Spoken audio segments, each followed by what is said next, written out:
माननीय सदस्य को मैंने अभी सुना, मैं अपनी बात श्री राम जी से करना चाहूँगी।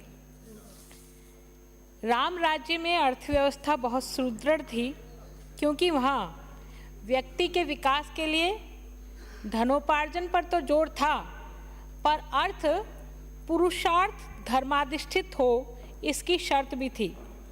वहाँ कहा गया था कि जो धन गरीब, दुखियों और लाचारों पर खर्च नहीं होता वो धन नष्ट हो जाता है। इसलिए राम राज्य में प्रजा के कल्याण और विकास पर विशेष जोर था। माननीय सभापति महोदय, हमारी सरकार भी इसी विचार पर काम करते हुए कि जो धन है वो किस तरह से गरीब पर खर्च हो, गरीब की आय बढ़े और अंतिम पंक्ति में बैठा हुआ व्यक्ति भी कैसे प्रथम पंक्ति में आए, इस पर जोर दिया गया है।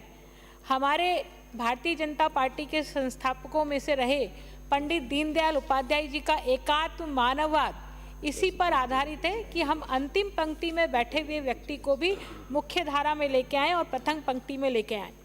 अभी कांग्रेस से आने वाले माननीय साथियों ने ग्रीन बजट पर बहुत चर्चा की, पर मैं बताना चाहूँगी, पिछले कार्यकाल में हमारे कांग्रेस के कार्यकाल में जो सदन के मुखिया थे, सदन के नेता थे, माननीय अशोक गहलोत जी, वो कृषि बजट लेकर के आए थे और कृषि बजट में उन्होंने कितना खर्च किया, यदि ये हम देखें तो हमें पता पड़ेगा विभिन्न सेवाओं में पूंजीगत व्यय की स्थिति क्या है।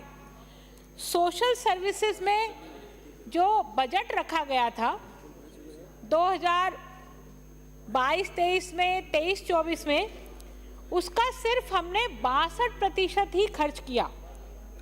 इसी के अतिरिक्त आर्थिक सेवाओं के लिए जो हमने बजट रखा गया उसका 54.1% खर्च हुआ और जनरल सर्विस में जो बजट रखा गया उसका 41.4, यानी कि टोटल 2022-23 की यदि मैं बात करूं तो टोटल एक्सपेंडिचर 56.9 था। और इसी तरह से यदि 23-24 की मैं बात करूं तो टोटल एक्सपेंडिचर जो है वो 70% से भी कम था। तो ये हमें दिखाता है कि हमारी मंशा कैसी है। हम किसी और पर तो दोषारोपण करते हैं, लेकिन जब हम सरकार में होते हैं तो हम क्या करते हैं। माननीय सभापति महोदय, शिक्षा पर सब सदस्य बहुत जोर देते हैं कि राजस्थान को शिक्षित प्रदेश बनाना है और शिक्षा बहुत ज़रूरी है। शिक्षा आदमी को अपने पैरों पर खड़ा करती है। लेकिन पिछली सरकार ने, जब मैं शिक्षा पर ये जो सामाजिक सेवाओं के अंतर्गत आता है, पूंजीगत व्यय की बात जब मैं करती हूँ तो आप देखिएगा 2022-23 में बजट एस्टिमेट 1743 करोड़ रुपए था, जो खर्च किया इन्होंने 59%। क्या हुआ माननीय सभापति महोदय?